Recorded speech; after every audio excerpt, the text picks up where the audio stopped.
Seth Rollins बनाम Finn Balor, elimination chamber ticket की पुष्टि। भाइयों और बहनों, ये कैसा मैच था। सेथ फ्रीकिन रॉलिंस ने एक और शानदार प्रदर्शन किया और फिन बैलर को हराकर एलिमिनेशन चैम्बर में अंतिम स्थान हासिल किया। ये मैच सिर्फ जीत नहीं था, ये एक बड़ा बयान था। रॉलिंस ने दिखाया कि जब दबाव सबसे ज्यादा होता है तो वे सबसे खतरनाक होते हैं। अब WWE एलिमिनेशन चैम्बर 2025 की पूरी लाइनअप तैयार है। सीएम पंक गोल्ड के भूखे हैं और उन्हें रेसलमेनिया के मुख्य इवेंट से ज्यादा कुछ नहीं चाहिए।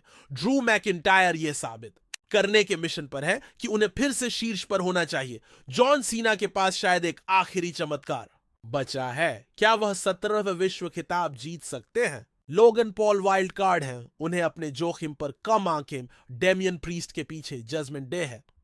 यह खतरनाक है। सेथ रॉलिंस बड़े मुकाबलों में जीतना जानते हैं। यह उनका रिडेम्पशन आर्क हो सकता है। यह मैच सिर्फ एलिमिनेशन मैच नहीं होगा, यह एक ब्लॉकबस्टर क्लैश होने जा रहा है जो पूरे रेसलमेनिया के लिए सीन सेट करेगा। रॉलिंस की एंट्री ने मैच के पूरे समीकरण को बदल दिया। रॉलिंस के शामिल होने से चैम्बर मैच का पूरा माहौल बदल गया है। सीएम पंक और रॉलिंस के बीच पुरानी प्रतिद्वंद्विता सबको याद है और अब जब दोनों एक ही रिंग में होंगे तो आतिशबाजी तैयार है।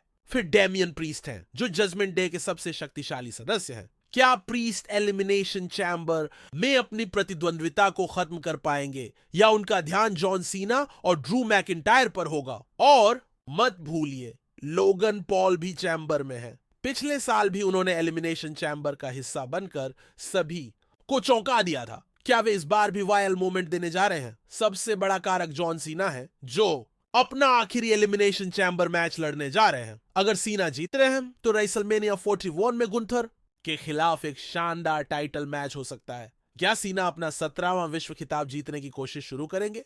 भविष्यवाणी का समय, कौन जीतेगा? अगर रिपोर्ट्स और WWE अफवाहों पर विश्वास किया जाए तो जॉन सीना जीतने के लिए सबसे पसंदीदा है। रेसलमेनिया 41 में गुंथर बनाम सीना उनका ड्रीम मैच हो सकता है। सीना की शानदार स्थिति और फैन फॉलोइंग को देखते हुए यह एक बेहतरीन स्टोरी लाइन होगी। लेकिन सीएम पंक भी एक बड़े दावेदार हैं। उनकी वापसी WWE का सबसे बड़ा पल था और अगर WWE उन्हें रेसलमेनिया इवेंट में धकेलना चाहता है तो उनका जीतना एक बड़ी बात होगी।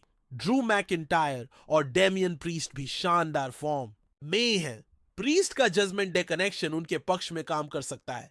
ड्रू मैकिंटायर बीस्ट मोड में है और यह उनके लिए विश्व खिताब की दौड़ में वापस आने का एक मौका है। और फिर आते हैं सेथ रॉलिंस जो कि अंतिम वाइल्ड कार्ड है। मल्टीमैन मैचों में रॉलिंस का रिकॉर्ड कमाल का है और अगर WWE कोई चौंकाने वाला ट्विस्ट प्लान कर रहा है तो रॉलिंस जीतकर सबको चौंका सकते हैं। अब आगे क्या होगा? क्या जॉन सीना एक और ऐतिहासिक पल लिखने जा रहे हैं? क्या सीएम पंक कोई बड़ा उलटफेर करेंगे? क्या सेथ रॉलिंस एक बार फिर से सबका खेल बिगाड़ देंगे? आपकी भविष्यवाणी क्या है? हमें कमेंट करके बताएं। सैमी जेन बनाम केविन ओवेंस, एक प्रतिद्वंद्विता फिर से शुरू।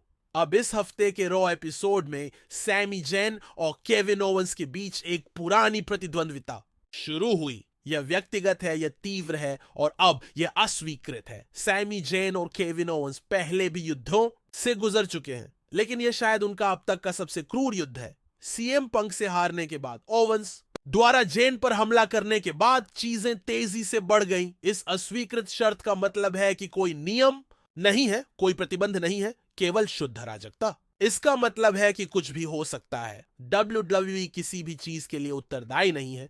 ये एक और शोकेस होगा जिसमें एलिमिनेशन चैम्बर से पहले कई लीड अप इवेंट होंगे। एजे स्टाइल्स की वापसी और ब्रॉन ब्रेकर की प्रतिद्वंद्विता शुरू और फेनोमेनल 1 वापस आ गया है। महीनों दूर रहने के बाद एजे स्टाइल्स ने रॉ में वापसी की और एक धमाकेदार मैच में डर्टी डोमिनिक मिस्टेरियो का सामना किया। लेकिन बड़ी कहानी, ब्रॉन ब्रेकर WWE की अगली पीढ़ी के पावर हाउस ब्रेकर ने गलती से स्टाइल्स को लगभग भाला मार दिया। लेकिन आइए वास्तविकता को देखें।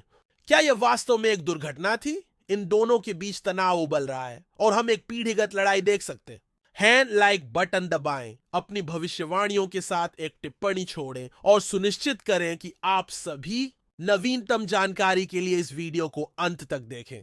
एलिमिनेशन चैम्बर आ रहा है और यह एक सर्वकालिक क्लासिक होने जा रहा है